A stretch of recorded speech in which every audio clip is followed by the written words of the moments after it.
Good afternoon all. So my name is Nikhil. I'm the Senior Manager of Business Development of SFO Technologies. So before we start the ESDM challenges, let me just brief about SFO Technologies. So we are an EMS company. We started in 1990 in Cochin Special Economic Zone.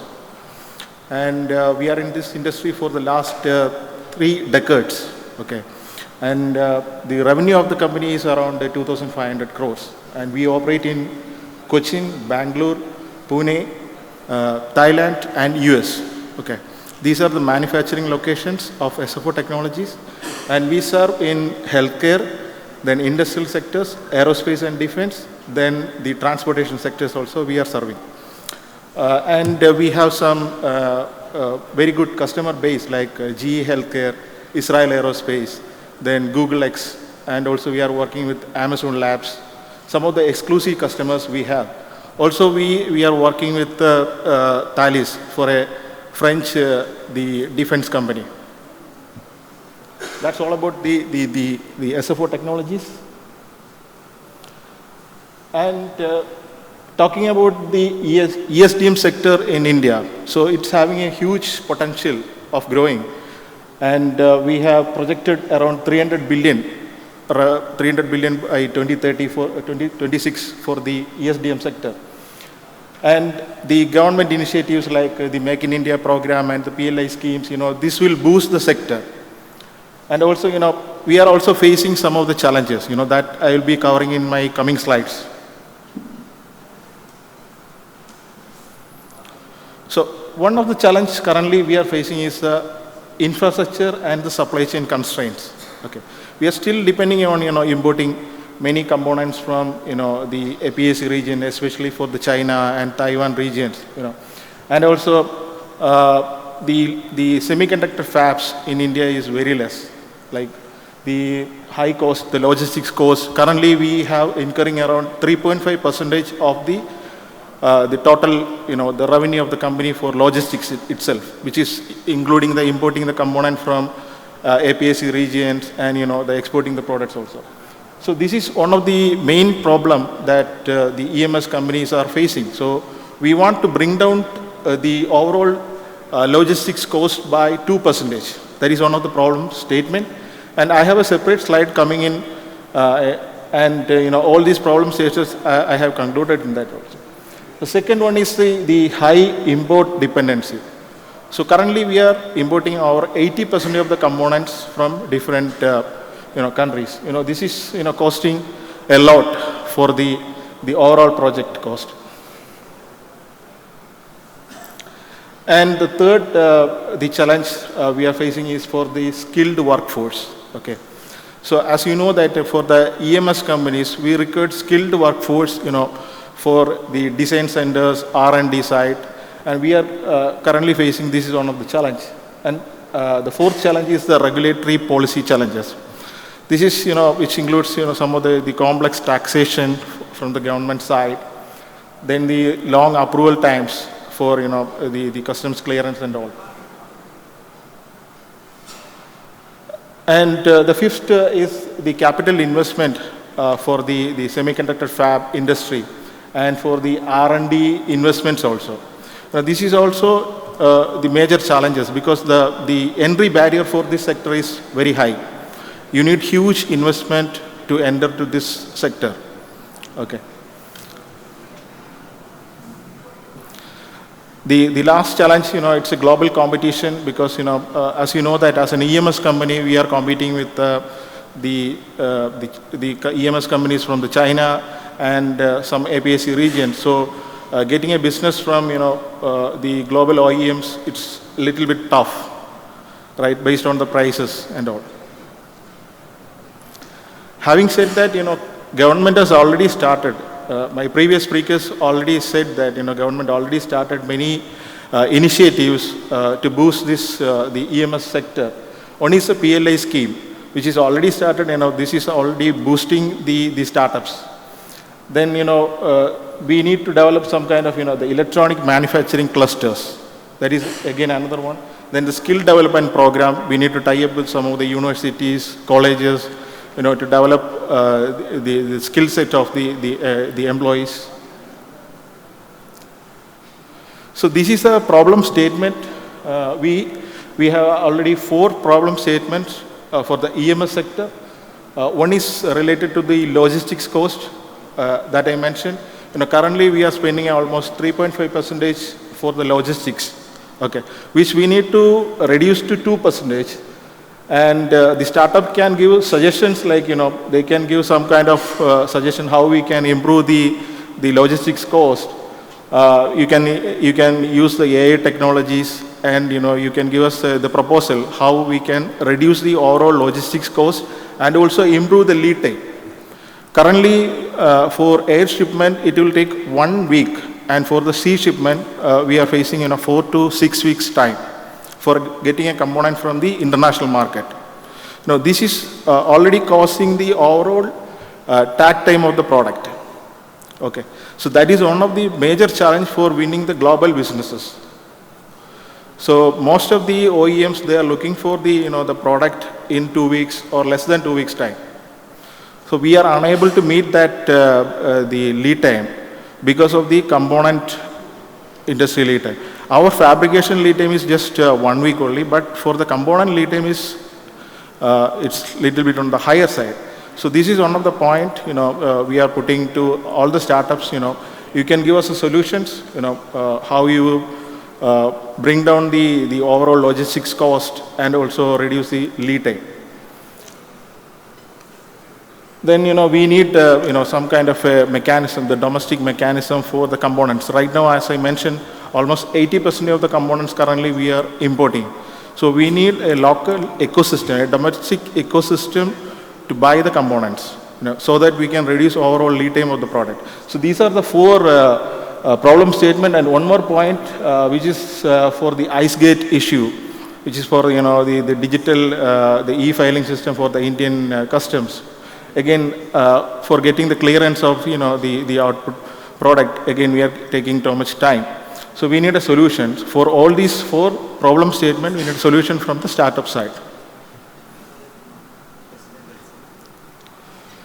So in conclusion, as I mentioned, the ESDM sector having a huge potential and huge growth sector in this the ESDM area, close to 300 billion by 2026. That's the projection. And to achieve that, we need to strengthen the domestic ecosystem by bringing more component manufacturers. Then to position India as a global leader for that. So that's all from my side. Thank you.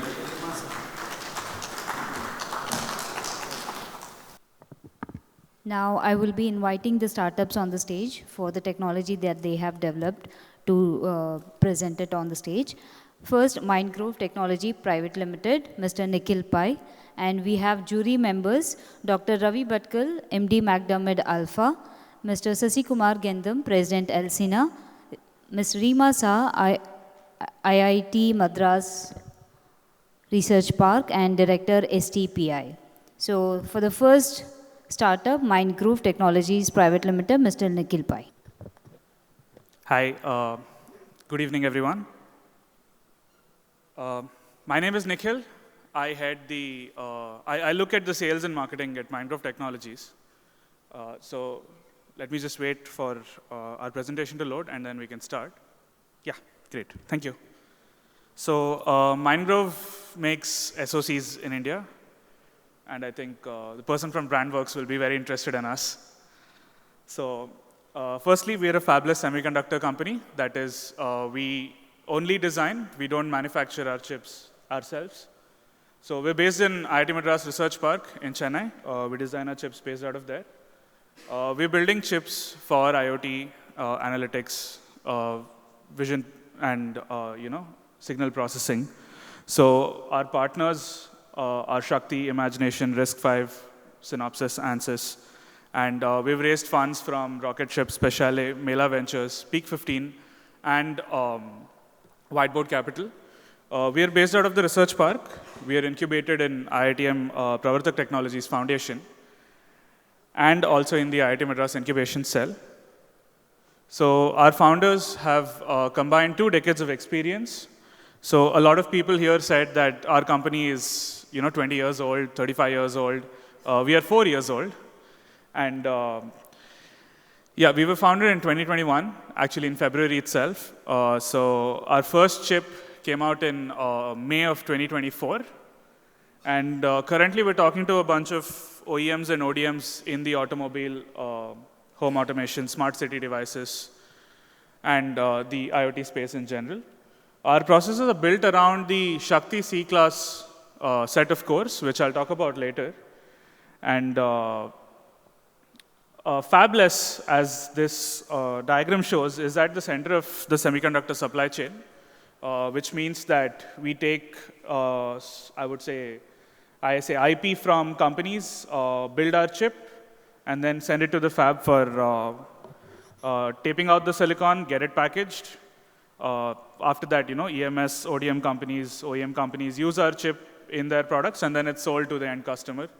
So everyone here uses a device that's powered by semiconductor chips. So at least one, so possibly even 5 or 6. And yeah, India as such uses a lot of microchips. Everyone wants smart homes. People want multiple wearables. It's not uncommon for a smartwatch, a smart ring, or like even earphones. Everyone has one, and all of these are powered by chips. Modern automobiles, I think all the new Indian car makers who have launched electric vehicles have used like a lot of chips and SoCs in their automobiles. Apart from that, Industry 4.0, 5.0, smart cities, smart meters, water meters, gas meters, electricity meters, all of that require SoCs. And the demand for SoCs is only increasing across the years, but the production, not production, I would say homegrown SoCs is not really a space in India as of now. Most of the things that are here are imported from abroad. So our first chip is called the Secure IoT. It's a 700 megahertz high-performance microcontroller based on the Shakti C-class. And it has a bunch of peripherals, and you have a SRAM, and it supports a customized flash or a PSRAM over a quad SPI. So it's among the fastest in its class. It's tailored for IoT devices, and my favorite feature is the security complex. I talk about it to people all the time. So it's built with AES SHA and RSA encryption, along with a true random number generator and a one-time programmable memory. So that makes your chip, that makes your product extremely safe. And our journey with regards to Secure IoT, our prototype silicon, that's an actual photo of the chip. For reference, it's about this big. It's a 6.7 by 6.7 mm chip. And the prototype was fabricated in a multi-project wafer. So we got it sometime in May 2024. April 2024. We hope to start mass production in the later half of this year and complete deliveries to customers who we are talking to right now. We are developing a bunch of evaluation boards where customers can test their applications before making a dev board. That will be available soon. And what allows us to build Secure IoT so easily is something called the Shakti C-class, of course. For those of you who are not from Chennai, Shakti is India's first industrial-grade RISC-V core. It's developed in IIT Madras by Professor Kamakoti's lab called the RISE Labs. Professor Kamakoti is now the director at IIT Madras. So a lot of our employees have worked in the same lab, and one of our founders is doing his PhD in that lab. And the advantage that you get with RISC-V is that it does not have any royalty or licensing fee. Anyone can use it, and as long as they follow the standard protocols, that they're good to go. And with Secure IoT, we offer a application development suite. We have an IDE. We support the Eclipse and Platform IO IDE. We have a SDK with drivers for small workloads. And it also supports and can run Zephyr or FreeRTOS, any real-time operating system.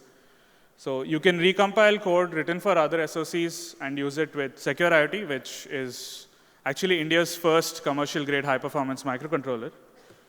And yeah, it's built with a bunch of debugging features which make it easy to debug and figure out where your code is not functioning the way it's intended to.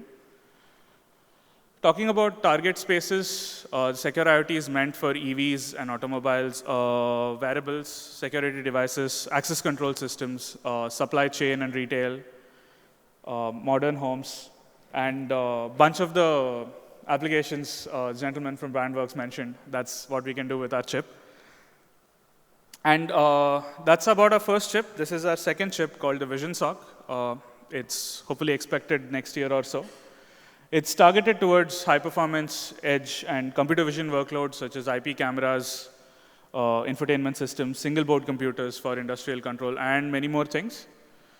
You will use, this chip is meant to be used in consumer electronics, ADAS, and other spaces. And it's basically a gigahertz class of processors with auto-grade functionality, safety, and security. And yeah, these are our co-founders, Sharan and Shashwat. That's about it. I'm happy to take any questions from anyone right now. Thank you. I have known this company myself personally, so visiting both Sharan and Shashwat at IIT Research Park. So where are you right now in your testing and qualification? Have some applications been qualified with your chips? So some of them have been, yes. We have a stall here, so our chip is there. It's in action. We have a prototype smartwatch, a smart lock, and a thermal printer that anyone is welcome to have a look at. Yeah. It's a rudimentary setup just to show that this chip can be used for this. We're talking to customers, getting ready to ship them eval boards as and when we receive it. Yeah. And about manufacturing, I'm sure right now you're coordinating with somebody outside India. Yeah. And what is your plan to produce this in India? So are you in touch with someone already, or? Yeah, so there are a few players who are setting up semiconductor fabrication plants in India. So the hope is once it's fully set up, we will talk to them. We are in talks with them. Once it's fully set up, the idea is that we will get in touch and possibly try to localize as much of production as possible. It will take time though, but yes, we are going to do it soon. Yeah, thank you. On the commercial part, I think it's too early to say anything at this stage. I'm not sure. I mean, customer acceptance would let, because it's one of the questions for the juries on, viability. But I think time will say, but good start at least, certainly. All the best. Thank you. Sir, would you have any revenue projection for this? Would you have any idea about this? Have you done any exercise for your revenue generation for coming 3 years? 3 years, I mean, I think it's a space. The semiconductor chip industry as such consumes millions of chips every year, right? So we are hoping that once we talk to a few customers and sell our chips, once they make their products, we are hoping to sell a lot more in the coming few years. We don't have projected revenues as such, but we have a few prospects that we are currently talking to, and they're evaluating us.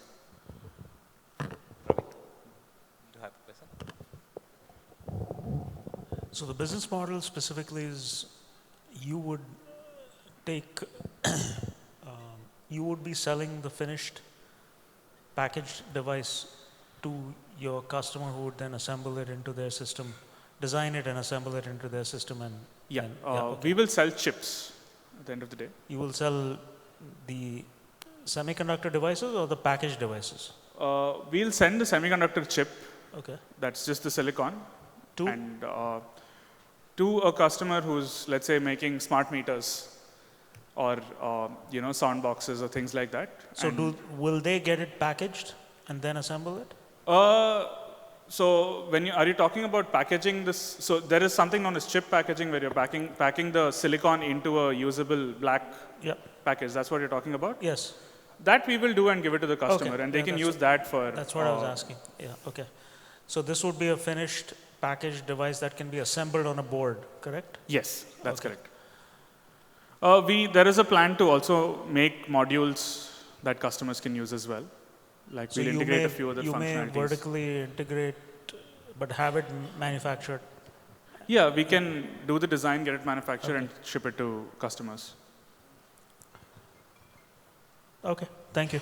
And one just a follow-up question, which is, what do you believe is your key differentiator versus another fabless company that might have similar capabilities?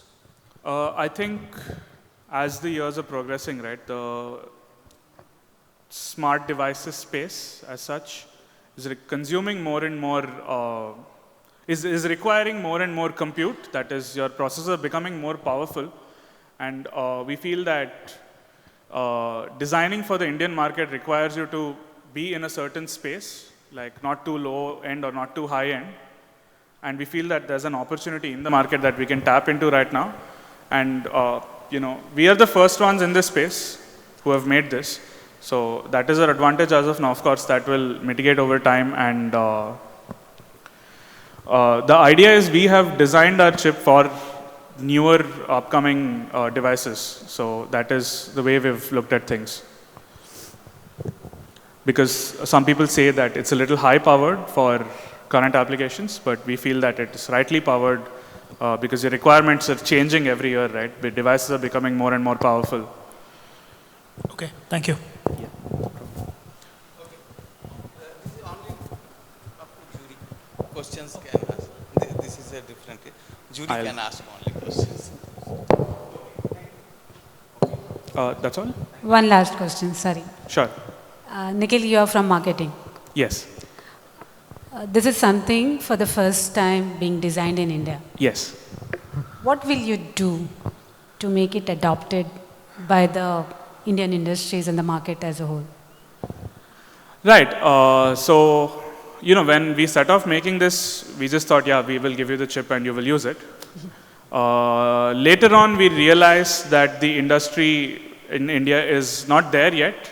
A lot of people either get their products from abroad and then move towards making just the assembly here and then selling it. So they get CKDs and then they assemble it here. But over time, what we've realized is that we have to be open to co-developing products or like offering a little more support to develop the product than just selling the chip.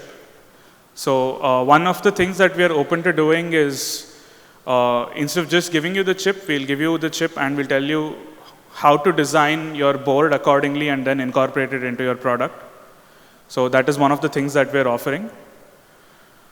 And I think the other thing that we've received feedback about is that most chip makers that they're currently buying chips from don't offer the same level of support. There's no level of support that they offer. They just give you the chip and the data sheet and go figure it out yourself. So our differentiator would be that, we'll help you build your products and we are there for support because I think that's one of the bigger challenges most engineers are facing. Our office is in Taramani, so anyone can just drop by. Thank you. Yeah. Thank you. That's it? Okay. Thank you.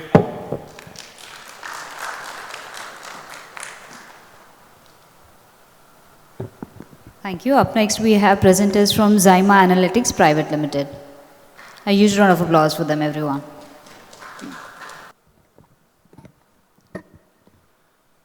A very good afternoon to one and all present here. So myself, Srinivasan. I'm a marketing associate in Zyma Analytics Private Limited.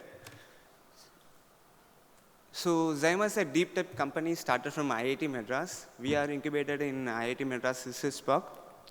So our founders are Professor Krishnan Balasubramanian, Professor Prabhu Rajagopal, and our CEO, Dr. Nishant Raja, and our CTO, Mr. Ashwin Kumar Kadirvel.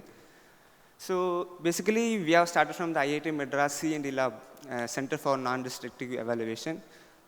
So it was a 20 years of research of our founders in this non-destructive evaluation. So basically, we are doing the ultrasonic waveguide technology to measure the parameters of temperature, viscosity, density, and the level measurements. In this technology, currently we have 15 plus patents.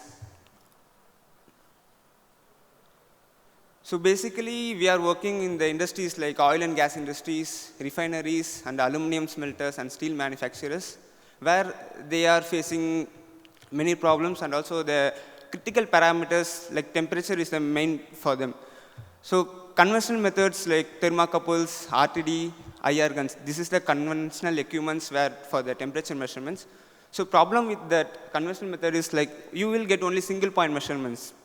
And also it will, when it goes to high temperature measurements more than 1000 degrees Celsius, it will provide inaccurate and it's frequently get fails. These kind of drawbacks affect their process efficiency and they will get unplanned downtimes. So it will cost a high cost in the production and the process things. So we are introducing ultrasonic waveguide based sensor. It's world's first ultrasonic waveguide technology where it will provide you multi-point temperature measurements within a single sensor unit and along with the electronics unit, where it will work up to 1450 degrees Celsius. So I have one interesting use case for the oil and gas industry where IOCL, currently in IOCL Haldia, operator will take a IR gun and go near up to the extreme temperature of 1000 degrees Celsius and take temperature readings, typically 4 to 5 readings in a day. So we have installed our sensor in the last year and I have one technical demo of our product Multimaps. I would like to play that. Thank you.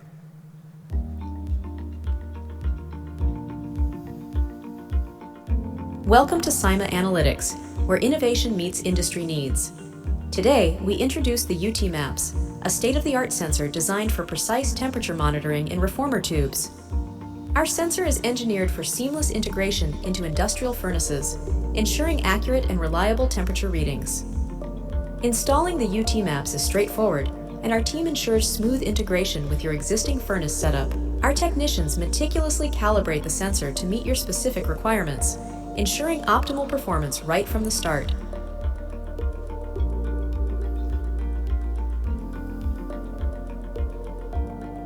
Once installed, the UT-Maps begins transmitting real-time temperature data to your dashboard. The dashboard provides instant updates on temperature trends, allowing you to make informed decisions and maintain operational efficiency. Should temperatures approach or exceed the safety threshold, the UT-Maps triggers an immediate alert. This alert system ensures swift action, minimizing risks and maximizing productivity in your industrial processes. Experience the power of real-time monitoring with the UT-Maps. Contact us today to elevate your industrial operations to new heights. So with our Multimaps product, we have provided a solution for, without any manual intervention, we can measure continuous real-time temperature monitoring in 24/7. And also we are working with the rheology measurements, where if you want to measure any oil or any fluids, viscosity, density, temperature parameters. So the conventional method is you will collect the oil sample, go to lab. You need to measure with different equipments like viscometer, densometer. We have developed an indigenous product name called the PORTS, which it can measure the temperature, viscosity, density, and all multi-parameters simultaneously. And you don't need to wait for the laboratory method readings. So you can take immediate action in your process. And also, this all products works basic on the ultrasonic technology. So we are holding more than 15 plus patents in this technology. And also, we got National Technology Award in the year of 2023 by the Government of India. And also, we have got some other prestigious awards also.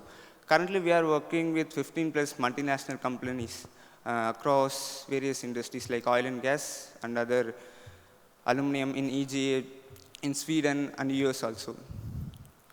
Thank you.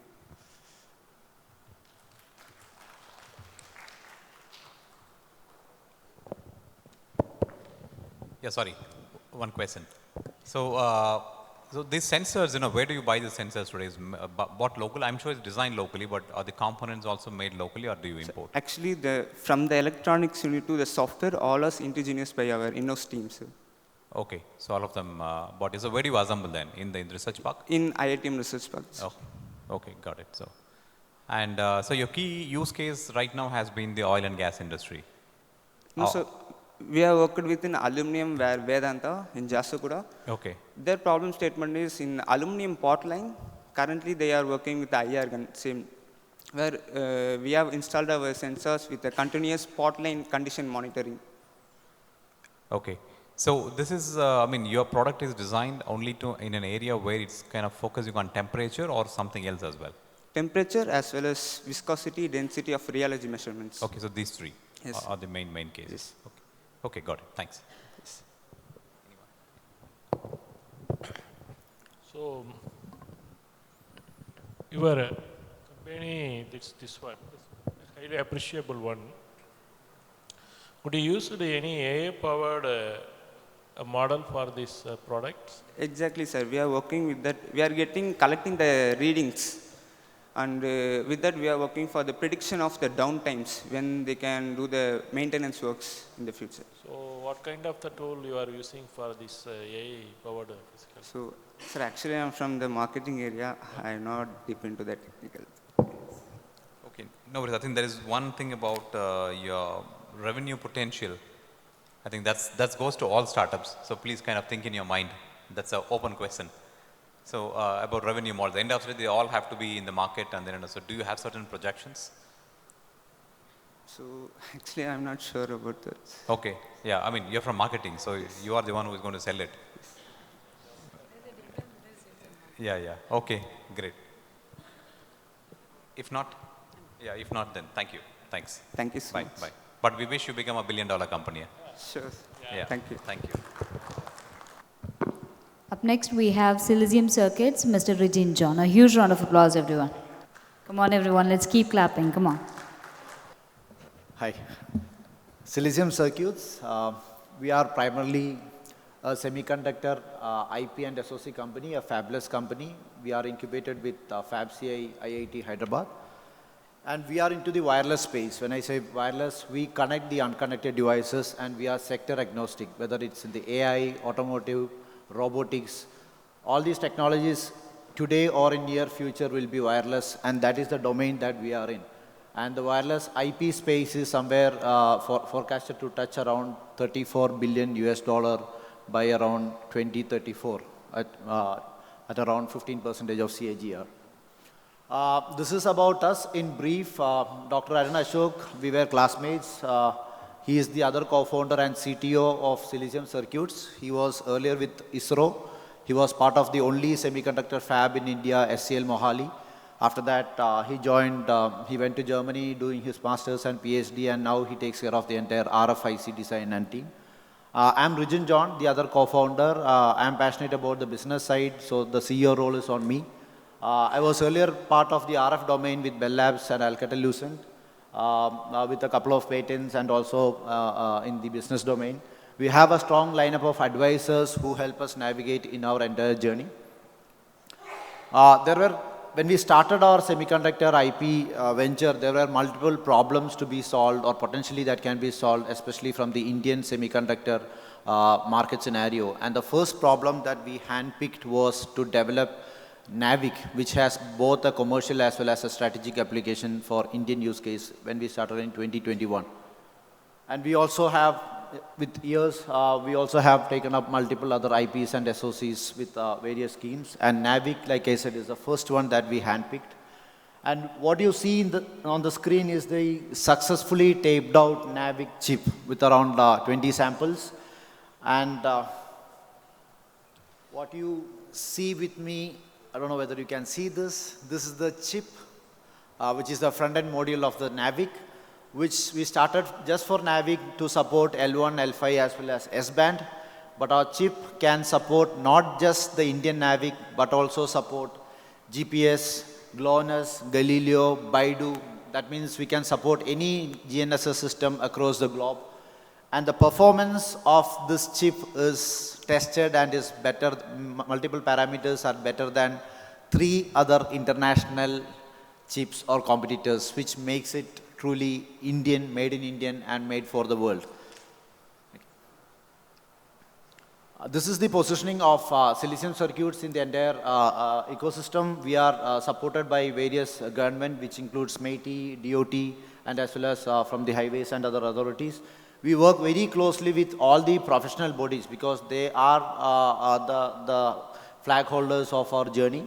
And through them, we as a startup, we take care of the semiconductor supply chain related to the, except the fab part, we take care end to end. and work closely with the OEMs and ODMs in India, where we see our product in the Indian ecosystem or in the Indian market first, and through these OEMs we'll be able to capture the market, the global market, and then to the global market OEMs eventually. These are the focus RFICs that we have, and we have at least one confirmed customer who's ready to test or adopt to these IPs that we are developing, and that is how we have started, or we are on the journey. Bluetooth, Wi-Fi, sub-gigahertz SoC for IoT applications, GNSS, sensor readout and display, NFC, 5G, and a couple of other specific IPs. That is what we are developing now. And from the startup perspective, I would like to share that, if you have the right product, if you have the right vision, and if you have the right team, there are government agencies itself to support us in proving ourselves. And we are already funded a total commitment of around 14 crore Indian rupees from various government grants, which includes the Chip to Startup program, DLI, Samruddh, and the latest is the Telecom Technology Development Fund, which is around 7.5 CR. So one message to all the potential startup or entrepreneur passionate in this space is that there is a huge potential for you to get support from the government and related schemes. This is our high-level go-to-market and exit plans from NAVIC to GNSS, that we are already there, analog RF and mixed signal IPs. It is in pipeline. Digital IPs, we are collaborating. And when we started this journey in 2020, the semiconductor industry itself didn't have the hype of what we see today. So now when we look at it, we have a more potential chance to get merged or acquired with a company much before we target for an IPO. And the reason is, this is the trend that we can see in India. These are the merger and acquisition trend.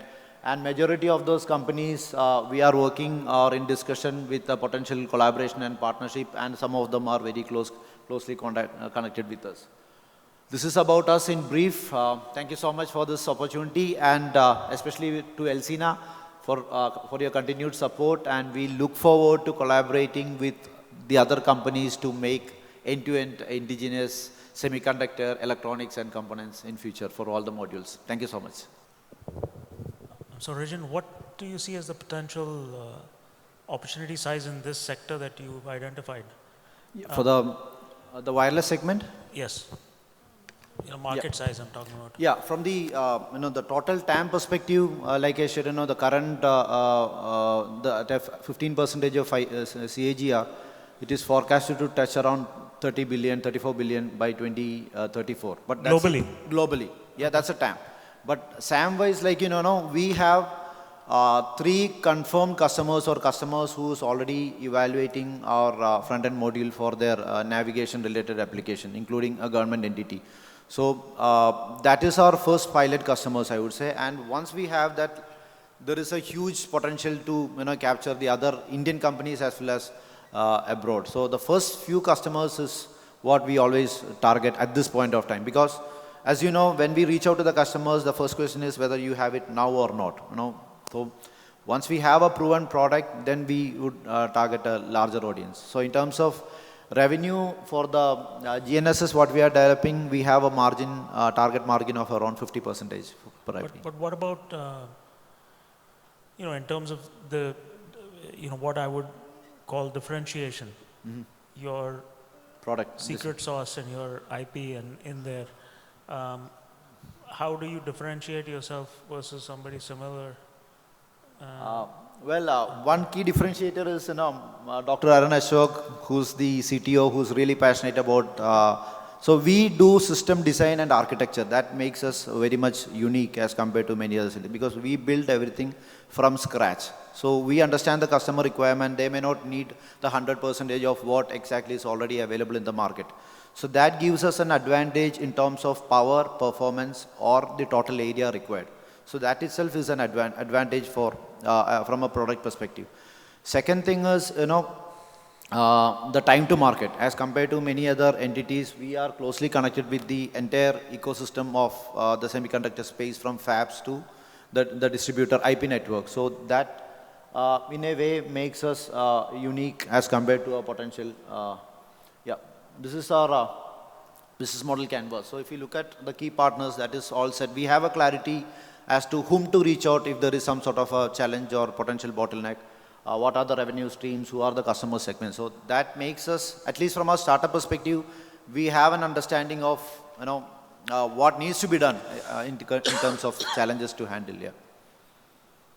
And so you're pursuing all different revenue streams, including IP licensing, right, IP sales, and providing systems. So as a soft IP, we have an opportunity to target global market from day one once we finalize the testing. It's just an IP technology transfer. And we have a Taiwan-based semiconductor IP veteran who is already interested in the IPs that we are developing. So global market is something from an IP perspective we are ready to tap. From a chip perspective, we are working closely with Indian companies who are in the chip space, or who want it as a chip level. And we are also collaborating with third parties to develop modules, because we ourselves want to limit ourselves from maybe as maximum as a module level. So there is some partnership that is in discussion or in pipeline for developing modules where this will be a module for the final use cases. These are the three areas. You mentioned the design for NAVIC, for example. Yeah. So how much are you involved with that, in the sense that from an adoption standpoint? Yeah, so the testing, the final round of testing was completed last week. Yeah, so the data sheet is already shared, and now, one of the customers, or one company who already won the NAVIC project from the government, we were the one who developed the RF front end for them. So it's just a plug and play for us to be part of the first customer. Yeah. Thank you. Up next, we have Flowtrick Technology Private Limited. A huge round of applause for them, everyone. Good afternoon, everyone. Thank you for having Flowtrick here, to Elsina and all the organizers. Really appreciate it. Have you ever gone out in a petrol vehicle or diesel on the highways in India and worried about having a full fuel tank? Probably not. Fuel stations are not that hard to find in India. But what about the electric vehicle owners, right? They might have some challenges, right?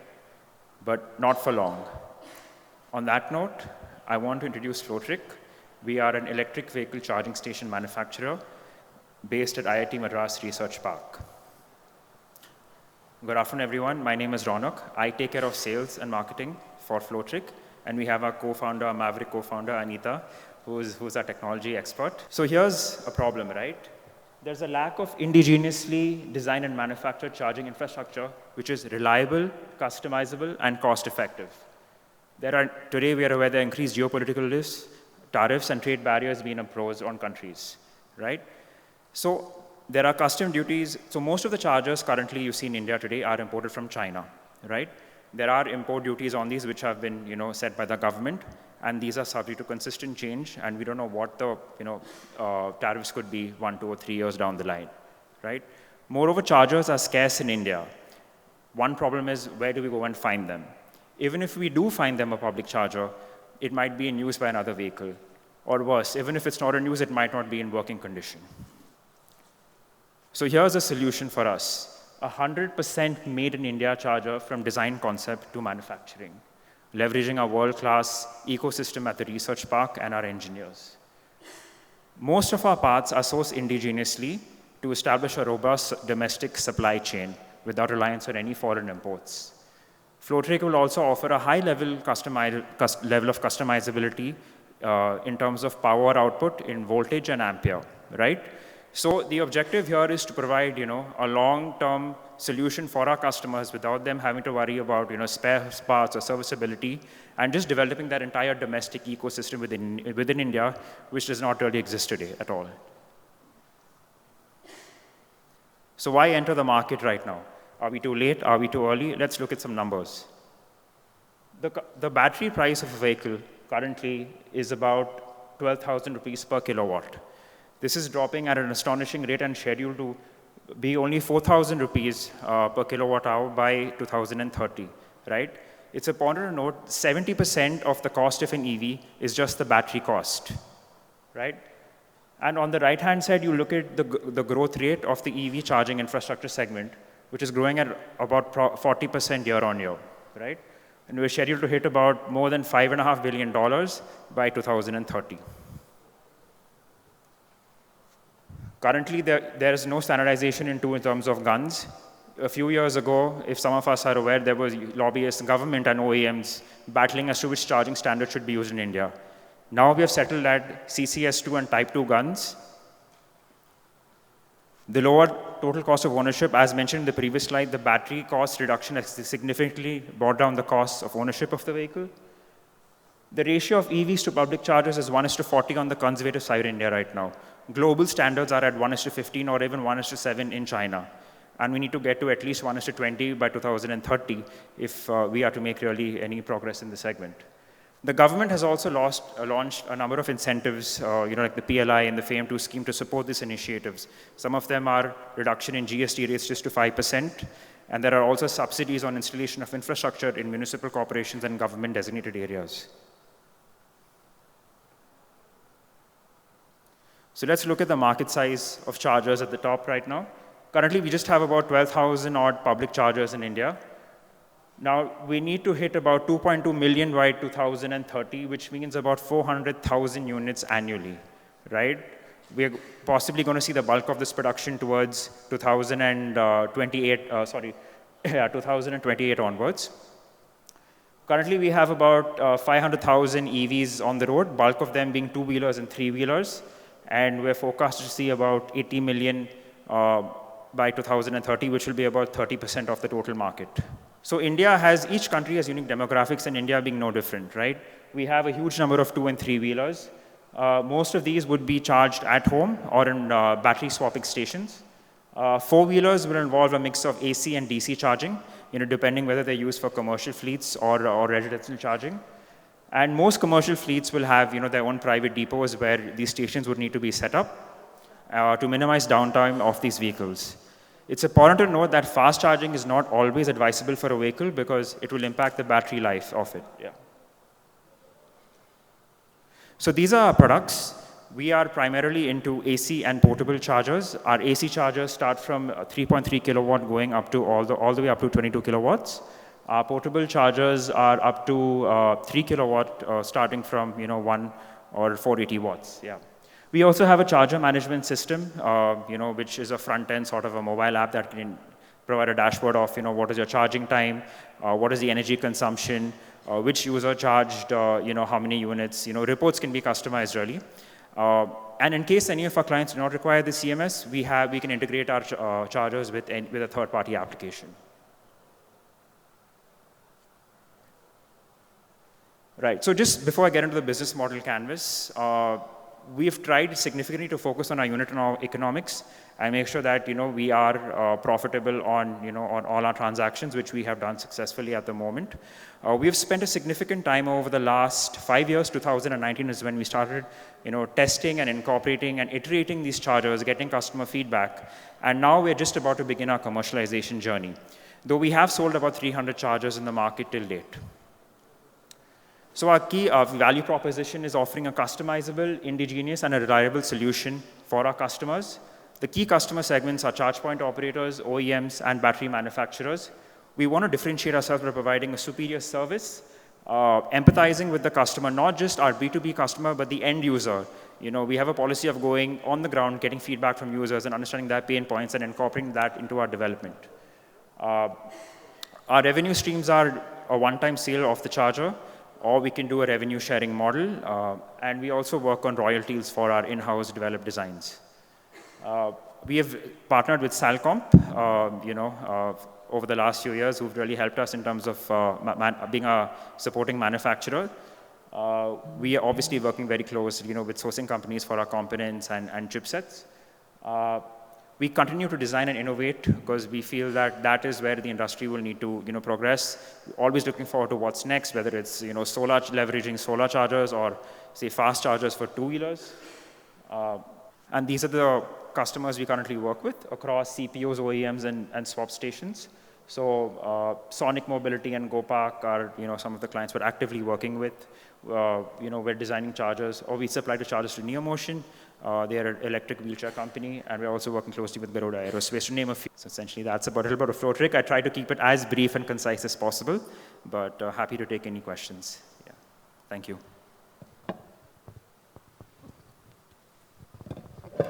So you're obviously generating revenue already, right? Yes, yes. Yes. Yes. And how quickly is that? Well, I won't ask you the numbers, but how quickly are you growing? So we have just started the commercialization journey very recently. Though I mentioned we have sold about 300 chargers in the market, that is just a very initial stage. So this year, we're targeting to hit about, next financial year, we're targeting a 3 crore revenue. And then, growing at least 15 to 20% year on year from there to be conservative. Yeah, but we're just looking at a 1-year roadmap right now. Yeah. Okay. The power devices you're using, are they based on silicon or silicon carbide? Rima, Anita, do you want to answer that? Yeah. Silicon carbide. Okay, yeah. Great. Thank you. Just one other question. These are being packaged domestically? Packaged in India or discrete devices or modules? Okay. We'll talk offline. Learnings from there, but we also had a lot of successes. So, learning on the successes, bringing those forward in front of, our potential customers, saying that, hey, this is what we learned, this is what we think, the market would need, and this is the solution that we can provide. Any strategic for demographic wise? Sorry? Demographic wise, are you planning? So currently, we're focusing, on the Tamil Nadu market and the South Indian market. But having said that, we are focusing on, clients from pan-India really. And in terms of key product lines we want to focus on, we have got inquiries for fast charging for two-wheelers, which are not really there in the market right now. None of the CPOs or the OEMs really have developed that yet. So that is something that we have recently started to discuss, and we're actively working on developing. Yeah. Okay, really appreciate it. Thank you.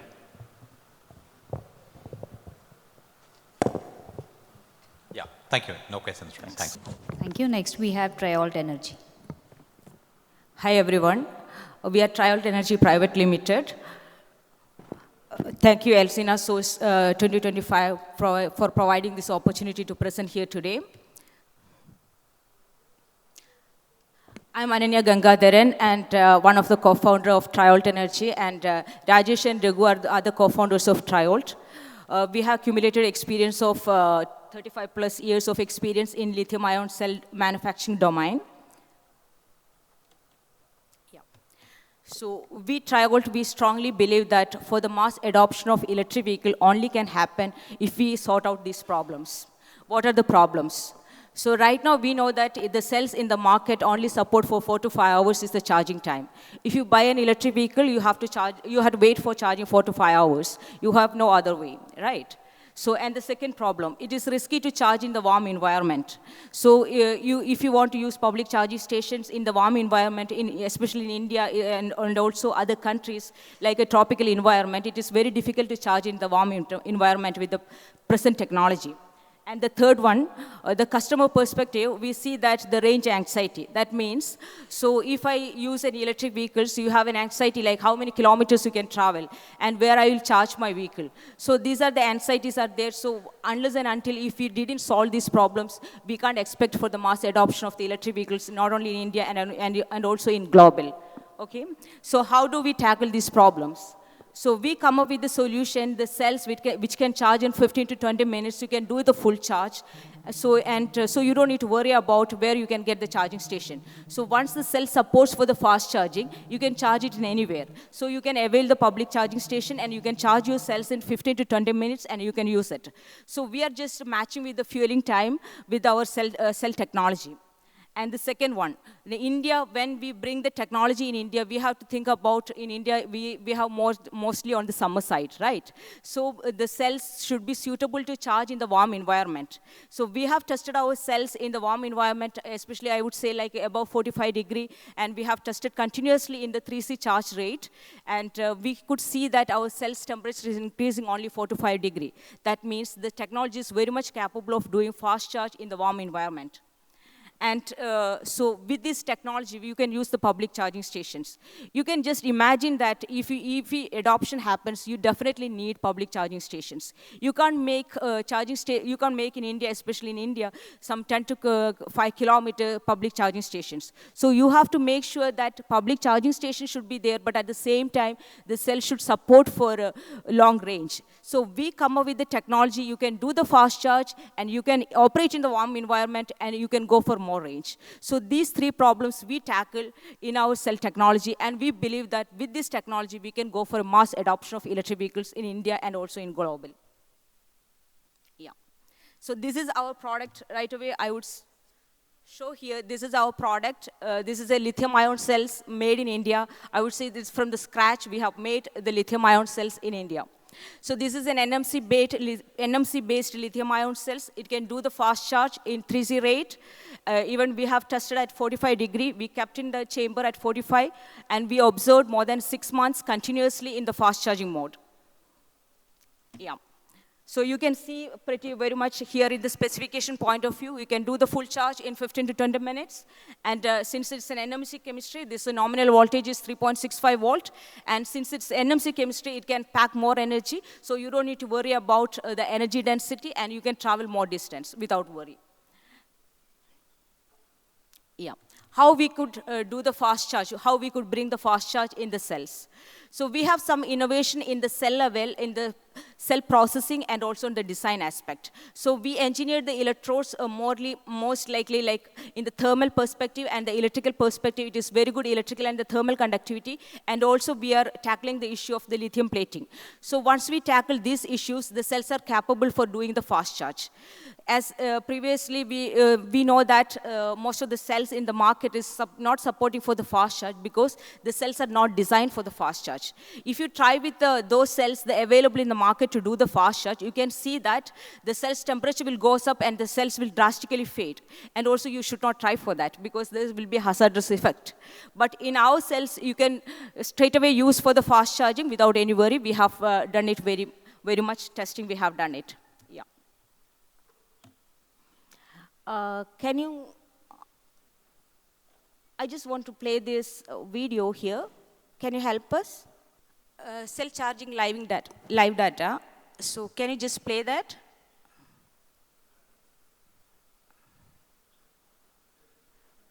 Okay, then I will talk about it. So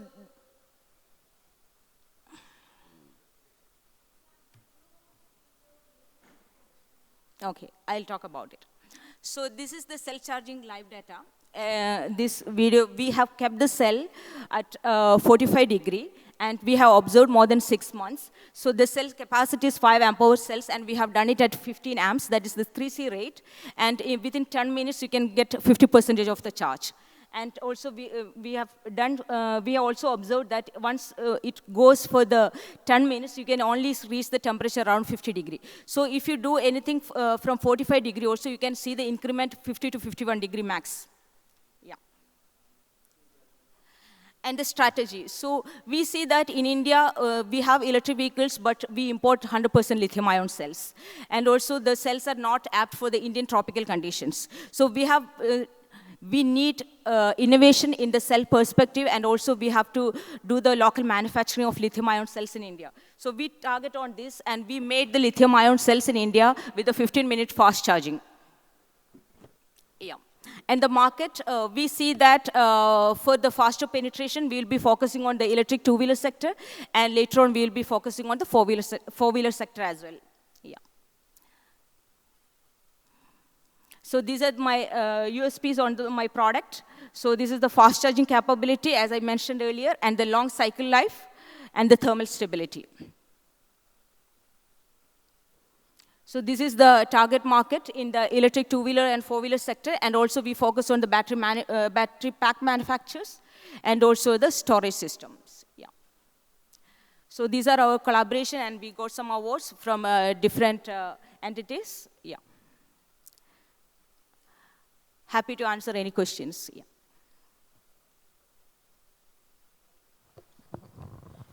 So you mentioned you already have a testing program with the OEM. So we have some contract with the OEMs, but as of now, we didn't provide the cells to the OEMs. Okay. We are doing, we have tested our cells in the bicycle, and this month we will be doing the testing in the electric two-wheeler. And the raw material for the cell, are you procuring it internationally or domestically? Internationally. Internationally. Okay. In India, we don't, battery grade materials are not available in India, frankly speaking. Most of the companies are coming up, but once we compare with the qualities of the raw materials, it's not up to the level. But we see that next 5 years down the line, definitely we'll be having it. We also have some collaboration with the companies who is making the raw materials in India. And your product is the cell itself? Yes. So you would even sell to a battery pack manufacturer, for example? Yeah. Correct, okay. And how are you financed currently? Are you... Right now, we are supported by SIDBI and 2 Angel Networks. Okay. So with that, we have established a pilot line, goes around 50 kilowatt hour. So in that, we are producing the cells. Okay, great. And how far do you think you are from scaling? Yeah, so I would say like once this 4 months, we'll be doing the intensive test on the vehicles, and once to get the data in on-road data, and then we'll be going for the OEMs and look for a 50 megawatt hour scale production. Next 6 months down the line, we will be starting on it. Yeah. Thank you. No, nothing specific, but I think very interesting overall. But then same question as Ravi. I mean, as far as markets are concerned, what has been, you're still testing phase, I understand. Your products have not been tested in high volume or, like higher range. You said two-wheelers and bicycles is what you have tested. Yeah. How about cars? Sir, our volume won't support for car. Okay. So the production volume. Yeah. Oh, production volume. Okay, got it. Yeah. But in reality, I think you're... In reality, the cells are designed for the two-wheelers and the four-wheelers. Correct. That's what I meant. Reality, they have to be really compact and So it's best suited. it's compact and the energy packed. So the same cells, if you produce more in numbers, you can go for the four-wheelers as well. Yeah. And in terms of certification, like, are you already have undergone certain certifications for safety for your cells at least? Sir, once our policy is something like we believe like first do the implementation in the vehicle and do the field trial, everything. Okay. And then eventually we'll get the certification. We apply for the certification after that. So because one of our mentors also suggested something like you can get certification anytime, but you should not fail in the market. So you make sure that your product work really well in the market once you get the certification and come out. Okay. Yeah. Sorry, very typical question. So excuse me for this if it's not in the scope. What's your runway, with what you're funded today? Yeah, so we can move something around 1 year more. Oh, okay. And, but at the same time, we also look for establishing 50 megawatt of scale. So we'll be looking for funding. Okay, great. Got it. Thank you. Thanks. Thank you. Thank you. So last one for today, that is In-Situ Micron Private Limited. Once again, a huge round of applause, everyone.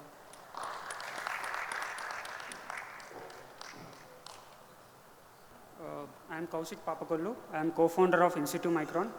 I have finished my PhD from IIT Madras, and we have started a company In-Situ Micron, and currently we are incubated at IIT Madras Incubation Cell. Every industry wants to increase the quality of their products and expand their market, but many times they will be stopped because of complex mechanical failures happening in their products. These mechanical problems can take months to years to solve, and this will increase the product development cycle as well.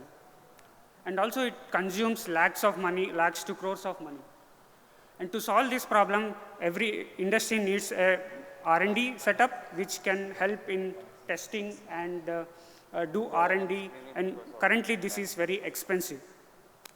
And current existing equipments for mechanical testing as well as failure analysis, these solutions are very costly because these are very old technologies. They are large in size. You need multiple types of setups, and it takes a lot of money to set up such labs.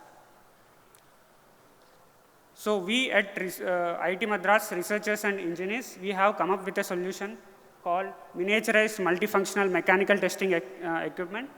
So here, my colleague is showing the mechanical testing setup. So conventionally, mechanical testing setup is 2 meters high and very large in size. We are compressing it to a size less than 25 centimeters. And it can do multiple types of testing, like compression, tension, flexure, and everything in a single setup. Also, you might be thinking how this can solve the problem which I have mentioned. So these small setups can also be integrated with existing setups like microscopes, spectroscopy techniques, and some diffraction techniques to do in situ testing. In situ testing, you can directly see when we are testing the material, what is exactly happening in the material, and this will give some insights into how the material is failing. And also, it is important, like there are few areas where you cannot test large components, like for example, electronic components, sensors, microelectronics. So for such applications, you cannot go for standard large-scale testing techniques. And in such cases, this kind of testing is very useful. And this can also be upgraded to high temperature mechanical testing, testing under corrosive conditions, etc. And currently, if you see mechanical testing and failure analysis market, it is around $10.2 billion globally. This is at right now. This is mostly dominated in the large scale companies, and there is a huge scope for expansion in MSMEs where companies are struggling to set up their own R&D facilities and do the testing. So currently we are focusing on small scale testing, and primary targets are electronics, technical ceramics, advanced strengths and advanced high strength alloys and composites. We have chosen this market because we can give maximum value to the customers by choosing this exact target segment.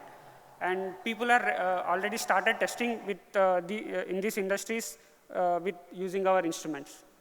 And it can be useful in modern applications such as biomedical, additive manufacturing, where making this samples itself is very costly. And in flexible electronics, sensors, and electronic components, and as well as coatings, thin films, these kind of materials can be easily tested using our setup. And further, it can be easily expanded to defense, automotive, aerospace industries through our innovative mechanical testing setups and automated failure solutions, which we will be generating through the data which we are generating through in situ testing. And these are the product trials which we are currently doing. Currently, we are doing generating some revenue, and we have revenue of 14.2 lakh, along with some industries as well as some labs. And we are also trying to collaborate with some institutions as well as industries to do some product trials. And we are, at the same time, we are trying to generate the revenue from them. And we have LOIs of approximately 1 crore. And this is about our company, and our vision is to transform every industry to make high-class products, not only to India, but to the world through our innovative testing solutions. Thank you. Check, check. Have you mapped the results of this versus, let's say, an Instron? I mean, yes. Actually, we have tried different types. We have selected different types of materials, metals, ceramics, and few composites as well, and tried to compare our test setup data with the conventional testing machine data. And the error percentage is close to 3%, and in most of the cases, that is acceptable. Okay. And have you filed IP for this? Yes, we have already filed one, granted one IP for a different machine, for a small scale biaxial testing machine. And for this machine, which we are currently working on, this also we have filed a provisional patent, and we will be filing full patent soon. And how small can you make this? This is less than 25 centimeter. Depending on the size of the component being tested, it can be further, and the loading requirement, it can be further compressed. If the loading requirement is even smaller, then we can even compress to even smaller size. Interesting. Thank you. Thank you. So, what was the one reason that you had to go to this kind of a product? When we are doing research in our lab, we actually face this difficulty. We tried to do some experiments using such kind of setup, and we tried to procure it, and it costed around 1.5 crore from an abroad company. And we could make a similar machine within less than 20 lakhs. So that gave us an inspiration that we can do things in India and sell it to the world, and we can also do it in a much better way through to improvising the technology, not just using the older technology, but improvising the technology. So who would be your test customers then, would it be the industry, or would it be academia, or would it be labs, or who are you targeting? So initially we are focusing on academia and industry, academia and R&D labs, because in industries, if you directly go to big industries, mostly it was confirmed by standards. So we are taking few academic labs as well as R&D labs, and also few industries who has interested in developing their R&D for specific components which they are not able to currently do with existing setups. So we are targeting such segments initially. This is a smaller segment, I agree, but going down the line, if we do a lot of tests and establish the methods, we can definitely expand to the industries, which is a larger segment. There would be fallout of other use cases also, because your biggest USP here is the miniaturization and yes. portability. Yes. And it can be portable, you can take it wherever you yes. want for yes. testing, and yes. so I'm sure there are other applications also. Yes. Just think of them. Sure, sir. Thank you. Thank you.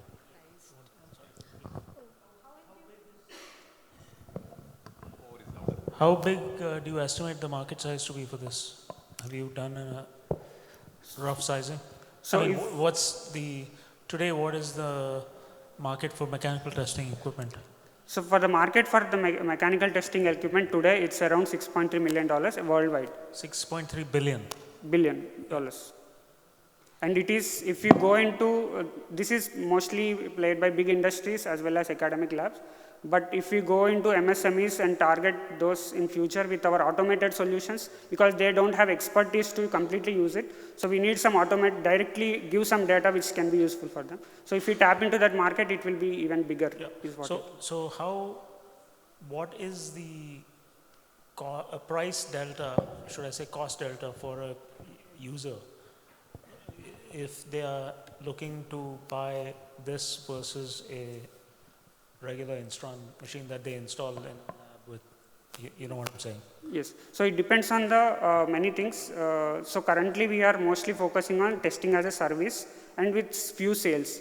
So while doing testing as a service, we are trying to understand the market, and you have not yet priced it out yes. for a sale? Yes, not completely. So today your business model is testing as a service. That might change when you yes. understand the market better yes. and price it. So once we validate the instrument more and more, we can go into the product. Okay, thank you. Yeah, in line with Dr. Ravi just questions. So would you have any projection for domestic and international? So for domestic, would you have done any analysis for this? We have done like a very different product. Yes, we yes. appreciated quietly. Yes, yes. So any analysis you have done for domestic as well as this international? Yes, sir. We have taken only academic and few R&D labs that we estimated around, I think, $150 million in India. Very good. But if we go to industries as well, this market we haven't estimated, but we estimate it to be much bigger in this segment. And if we go to abroad, it will be even much more bigger is what we expect. Okay, need more analysis for that. Sorry, sir? If a foreign market. Yes, yes. Right. Yes, sir. Thank you. Thank you. Thank you, sir. Thank you. I request all the jury members to please come on the stage to give away the mementos for all the startups. I request everyone to please come on the stage. As a token of appreciation, I request Silesium Circuits to please come on the stage. Can we all give a huge round of applause, everyone? Come on, let's keep clapping. First, I would like to invite Silesium Circuits. Come on, everyone, let's keep clapping. Come on, come on.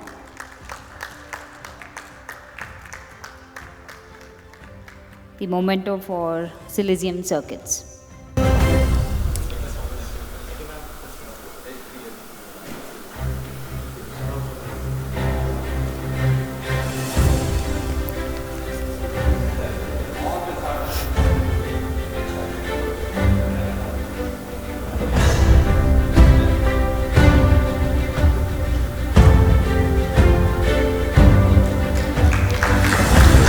Come on everyone, let's give a huge round of applause for Silesium Circuits.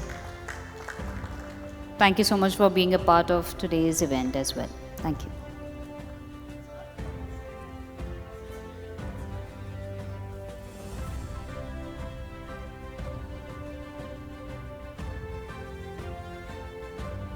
Thank you.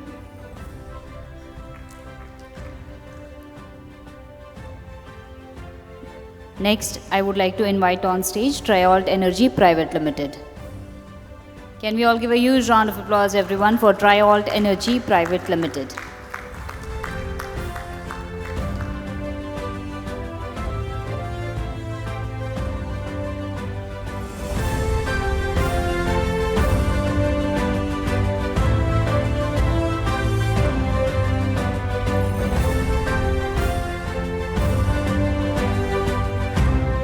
A huge round of applause, everyone, once again for Trialt Energy Private Limited. Thank you so much for being a part of today's show.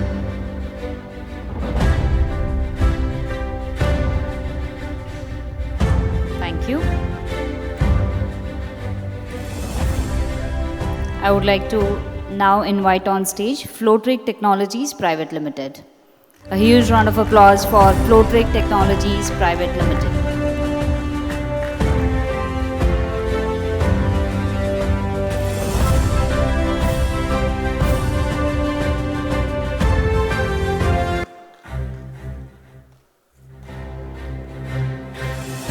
Come on everyone, let's give a huge round of applause for Flowtrig Technologies Private Limited. Thank you so much for being a part of today's show.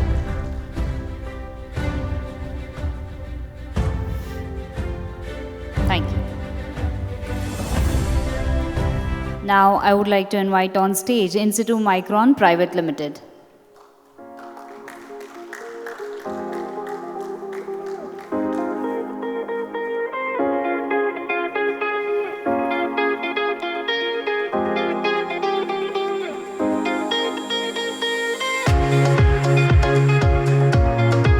A huge round of applause, everyone, for Insitu Micron Private Limited.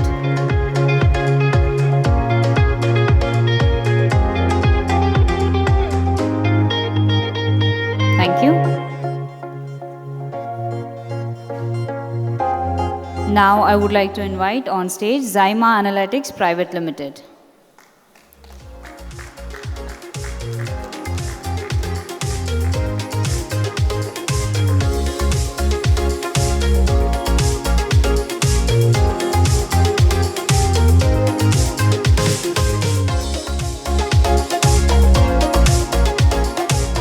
Once again, a huge round of applause, everyone.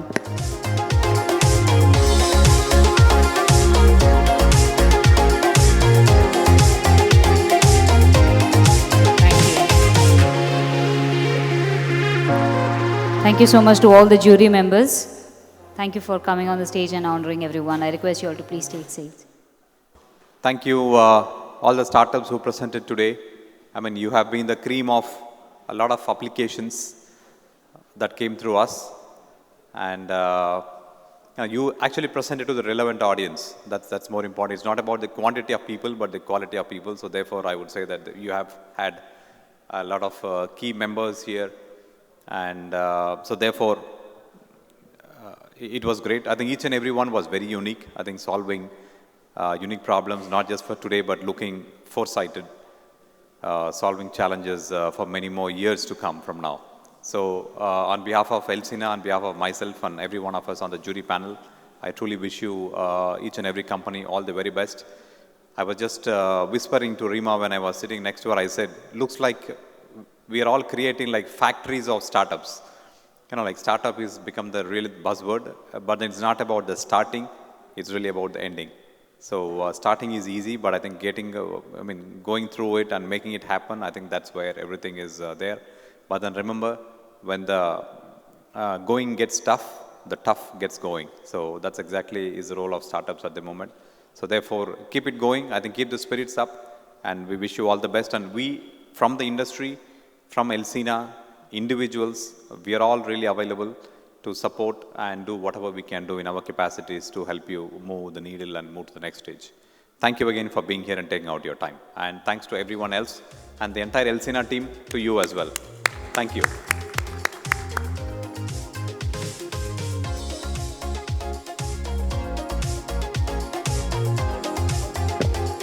Thank you so much everyone for being a part of 14th edition of Source India Electronic Supply Chain. We hope everyone has taken most benefits out of the show. Well, your presence, everybody's presence here is deeply appreciated. Thank you once again and have a lovely evening ahead. This is me, MC Shamya, signing off.